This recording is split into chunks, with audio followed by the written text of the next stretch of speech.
राज ठाकरे यांनी आज आपल्या गुढीपाडव्याच्या मेळाव्यामध्ये संतोष देशमुख यांच्या हत्याकांडाबद्दलही भाष्य केलं आणि त्यांचं म्हणणं होतं की ही हत्या जी झाली ती विंड मिलचं जे प्रकरण होतं त्यामधून जे खंडणीमधून जे पैसे येणार होते त्यामध्ये कुठेतरी संतोष देशमुख यांचा अडथळा आला आणि त्यामुळे त्यांची हत्या झाली। परंतु काही राज्यकर्त्यांनी मराठाला वंजारींनी मारलं असा एक जातीय रंग या प्रकरणाला देण्याचा प्रयत्न केला। त्यामध्ये वाल्मिक कराड्याच्या समर्थकांनी आंदोलनं केली, परंतु हे प्रकरण आर्थिक याच्यातनं झालं होतं, ज्यामध्ये विंड मिल आवदा कंपनी असेल, त्यानंतर जे राख असेल त्या राखेतनं असं ऐकलं होतं की आजपर्यंत फिनिक्स पक्षी उभारणी घेतो, परंतु बीडमध्ये राखेतनं गुंड जन्माला येतात असाही त्यांनी टोमणा वाल्मिक कराड याला मारला।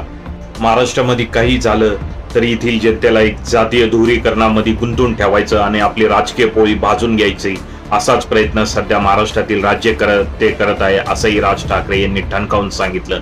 काय वाटतंय ह्याबद्दल कमेंट करा।